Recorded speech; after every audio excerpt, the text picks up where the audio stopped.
अस्सलाम welcome to minute mats. अभी हम बात करते हैं अबाउट एक्यूट किडनी इंजरी और acute renal failure.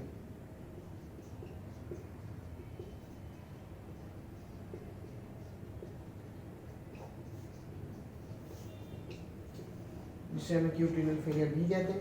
Actually what it is, it's a syndrome of decrease renal function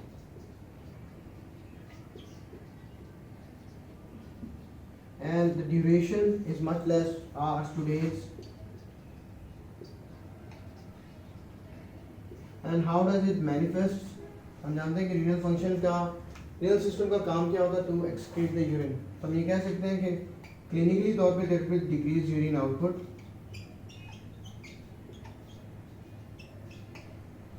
along with that और भी मैनिफेस्टेशन होती है जो बायोकेमिकली और क्लिनिकली देखते हैं। मेनली डिक्रीज यूरिन आउटपुट और दूसरा biochemically there would be raised urea and creatinine levels.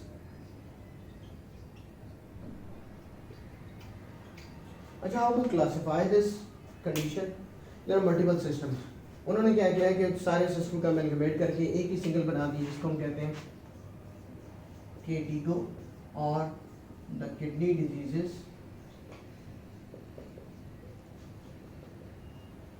improvement global outcomes. इन्होंने क्या किया कि इन्हीं दोनों फंक्शंस को लेके रीनल फेलियर की जो एक्सट्रीमिटी है या उसकी सिवियरिटी को उन्होंने सेग्रीगेट कर दी। तो स्टेज 1 उसको कहते हैं, स्टेजेस कर लेते हैं। यहाँ हम क्रिएटिनिन के लेवल पर रखते हैं और तीसरा हम अगर बना लें तो ये यूरिन आउटपुट है। तो स्टेज 1 इन्होंने उसको कहा है जिसमें द क्रिएटिनिन लेवल्स बेसलाइन जितना भी है उससे 1.5 to 1.9 टाइम्स इंक्रीज हो गया, जो भी बेसलाइन था, दैट वुड बी स्टेज 1। और यूरिन आउटपुट हो जाएगा लेस देन 0.5 ml पर kg up to 6 to 12 hours अगर होता है। तो 6 to 12 आवर्स तक अगर एक पेशेंट में इतना यूरिन आउटपुट आता है, इससे can say that this is the patient is in acute renal failure stage 1। इसी को अगर हम आगे वर्सन करें इस कंडीशन को, स्टेज 2 हम उसको कहेंगे जब द क्रिएटिनिन डबल हो जाएगा इससे, यानी 2 से लेके 2.9 times. It's not creatinine milligram पर डेसिलीटर नहीं है, 2 to 2.9 टाइम्स द बेसलाइन, जो भी बेसलाइन थी। और urine output would be greater than 0.5 ml per kg। ये सेम है लेकिन the duration is more than 12 hours हो गया।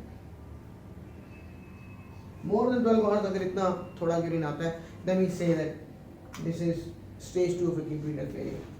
then the stage 3 last, इसमें क्रिएटिनिन आपका more than 3 times रेज हो जाता है और आपके पास जो यूरिन आउटपुट है that is less than 0.3 ml पर kg। ये कंडीशन आई थी that is stage 3 renal failure, acute renal failure. याद रखिएगा एक्यूट रीनल फेलियर क्रॉनिक में एक खास चीज होती है द ड्यूरेशन। इसमें आवर्स टू डेज तक ये कंडीशन सारी की सारी रहती है। हम कॉजेज जरा देख लेते हैं। याद रखिए कि किडनी है तो हम ये बात कर लेते हैं कि या तो किडनी से पीछे के ऑर्गन में कोई प्रॉब्लम हो सकती है जिसको हम कहते हैं प्री रीनल, या किडनी के अंदर कोई मसला हो सकता है रीनल और इंट्रा रीनल, या किडनी के बाद में जो आपके पास ड्रेनेज सिस्टम है सारा, जो यूरेटर्स हैं, जो ब्लैडर है, यहाँ पे कोई हो सकता है पोस्ट रीनल। तो कॉजेज में यही इसी को हम लेंगे कि किडनी से पहले के वेसल्स का मसला तो नहीं है जिसकी वजह से हो गया, या किडनी का कोई इंट्रिंसिक प्रॉब्लम तो नहीं है, या पोस्ट रीनल कोई प्रॉब्लम तो नहीं आ रहा। तो प्री रीनल में अगर हम देखें किस वजह से रीनल आउटपुट या क्रिएटिनिन रेज कर सकता है, तो सबसे पहले हाइपोवोलीमिया हमारे पास आता है। किडनीज ओके लेकिन वॉल्यूम ही नहीं है। और हाइपोवोलीमिया कितनी वजह से हो सकता है, like haemorrhage, like diarrhoea, vomiting, like burns, सारा वॉल्यूम ही उड़ गया। और हमारे पास क्या हो सकता है, लाइक सेप्सिस। अब सेप्सिस में होता क्या है कि आपके पास वेज़ोडाइलेशन होती है सिस्टेमिक। जब सिस्टेमिक वेज़ोडाइलेशन होती है ब्लड सारा पेरिफेरल में जाता है, तो ब्लड सारा का सारा पेरिफेरल में चला जाता है, रीनल सिस्टम को ब्लड नहीं मिलता, रीनल इस्कीमिया होता है, एंड दैट मैनिफेस्ट है decrease urine output and all. तो ये और कुछ ड्रग्स हमारे पास इस तरह की जो रीनल वेज़ोकंस्ट्रिक्शंस करते हैं, लाइक एनसेड्स, जिस तरह हमने पहले सिस्टम में पढ़ा था, रेस इनहिबिटर्स, जिस तरह ARBs, these drugs can cause renal vasoconstriction। इस वजह से भी ये कंडीशन आ सकती है हमारे पास। आगे हम चलते हैं, रीनल कॉजेज क्या हो सकती हैं। सबसे कॉमन ग्लोमेरुलोनेफ्राइटिस की हम बात करते हैं,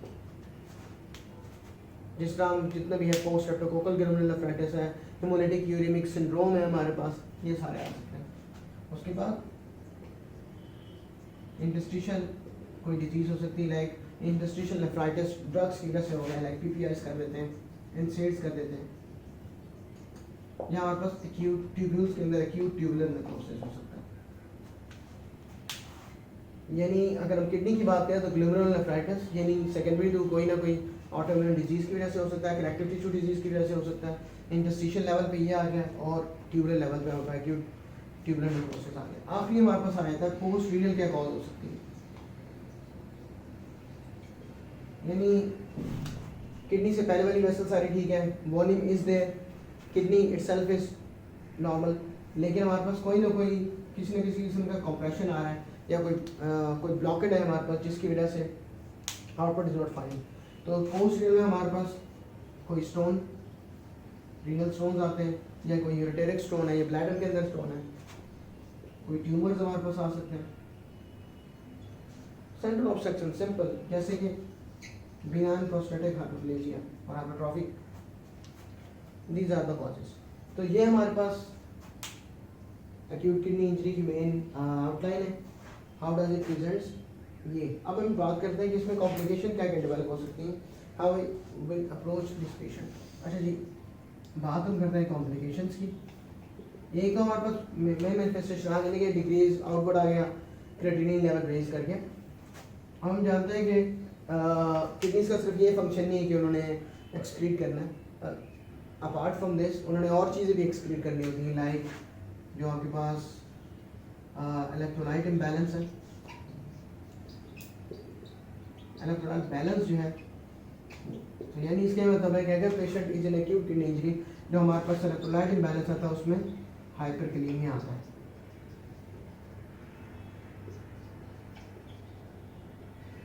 और नेक्स्ट ये जो acid base balance is dependent on the kidney function. अगर हमारे पास किडनी फंक्शन डिरेंज होते हैं तो we can get metabolic acidosis.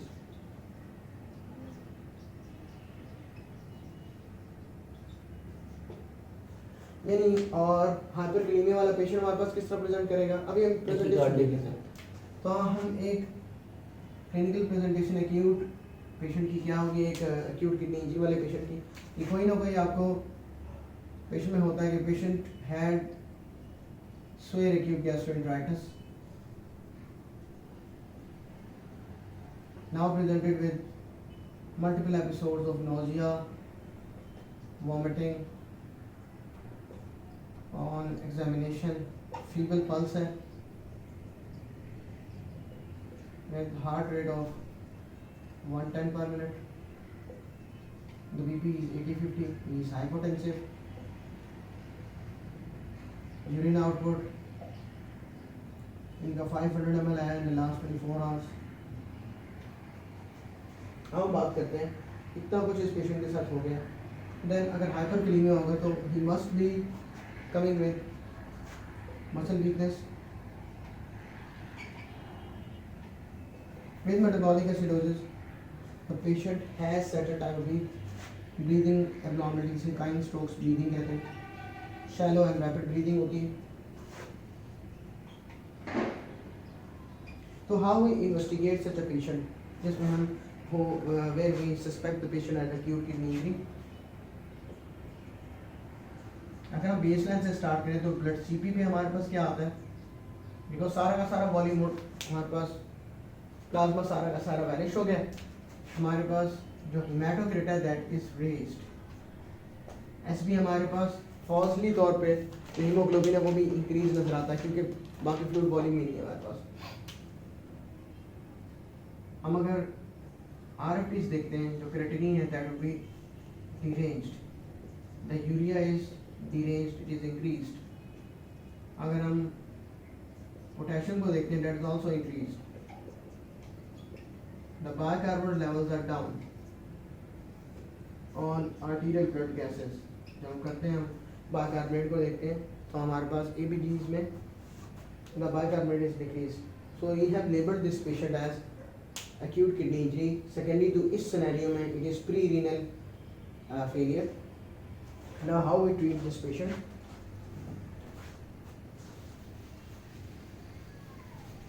इस कॉन्टेक्स्ट के अंदर तो हमारे पास ये आ जाता है, लेकिन अगर हमारे पास एक जनरल कॉन्टेक्स्ट में आता है तो उसमें हमने ये लाजमी देखना होता है कि पेशेंट इन सारी चीज़ों के साथ आ गया। हमने कहा था कि ग्लोमेरुलोनेफ्राइटिस भी ये कॉज है एक्यूट किडनी इंजरी की, उनके लिए we have to go for nucleic acid antibody. हम ANA भी करवाते हैं, एंटी डबल स्टैंडर्ड DNA भी करवाते हैं, लेकिन जब आपको हिस्ट्री में we have a history of patient acute gastro तो just go for this. Okay जी, how to treat a patient? सबसे पहले we have to admit a patient like this। if the patient is taking any drugs that are nephrotoxic, to stop all the nephrotoxic drugs।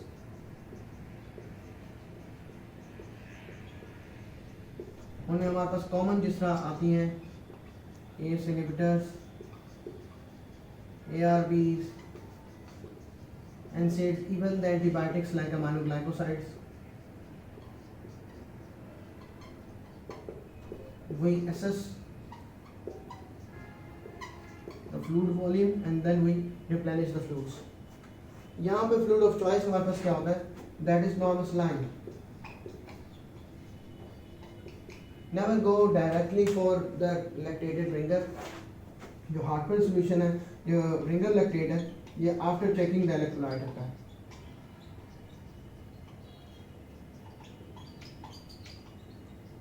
Why? Because in suspected case of acute renal injury there is hyperkalemia और वहाँ पे आप that can deteriorate the condition। तो उस वजह से आपने अगर फ्लूइड को रिप्लेनिश करना है तो आइडियली आपके पास जो फ्लूइड है that is normal saline। if normal saline is not there don't go for ringer lactate because it has जब तक आपके पास electrolytes आना है, और अगर ये नहीं है तो we have colloids। और colloids में जो हमारे पास प्रेजेंट होता है the hemosil, we use this if we don't have normal saline। हमने एक काम जो है वो कर लिया ट्रीटमेंट में कि हमने फ्लूइड देख लिया और हमने कॉम्प्लिकेशन में बात की थी there is electrolyte imbalance the potassium. अब इन केस अगर पेशेंट में हाइपरकैलेमिया आ गया तो व्हाट टू डू? और एक चीज याद रखें, why are we so concerned about the potassium? Because hyperkalaemia or hypokalemia, potassium has the effect on the cardiac muscle, it can lead to arrhythmias। so that's why we are so much concerned about the potassium levels। अगर हमारे पास hyperkalemia आ जाता है, normal levels are 3.5 to 5.5, so if we get more than 6.5 this is treatable condition। what we do? सबसे पहले हम क्या करते हैं? we give patient injection calcium gluconate।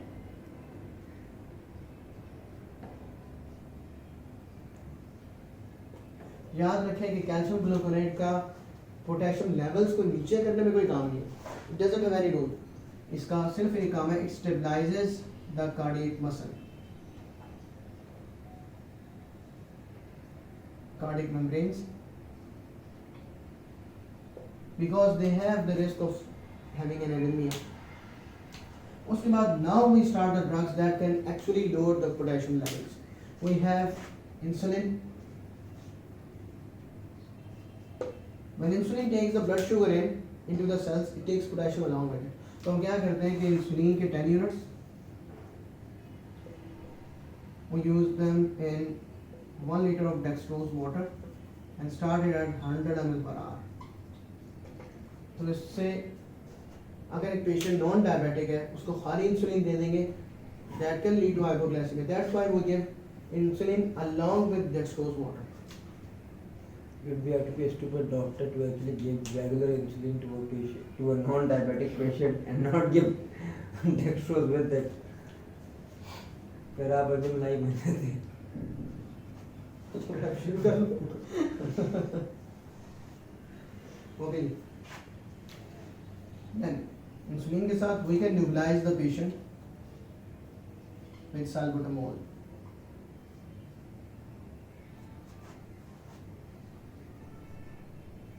That also decreases the potassium. ये हमने क्या किया कि जो भी सीरम में हमारे पास मौजूद है पोटेशियम, वो have lower the levels, ठीक है, ये into the cell सारे के साथ चलेंगे. अब what else can we do? We can stop all the potassium containing foods. These are tomatoes,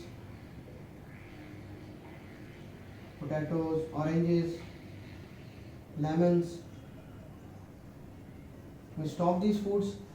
और हमने जो सीरम में था वो तो सारा का सारा पोटेशियम लेके चले गए, हमने आगे आने वाले पोटेशियम को कम कर दिया. अब रह गया हमारे पास वो पोटेशियम है that is present in the gut, जो already the patient has taken in. उनके हम क्या कहते हैं, we have potassium binders. We give them with food like Kexalate powder. It decreases the absorption of potassium from the gut.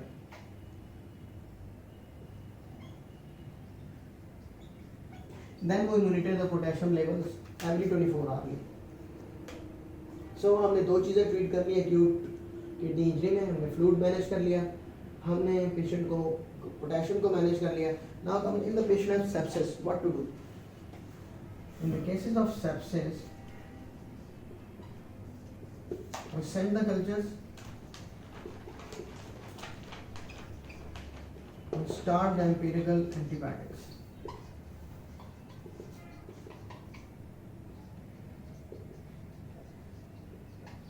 And याद रखें, in septic shock, if the patient is in septic shock, that is leading to acute kidney injury. The fluid is also there. Fluid management is same as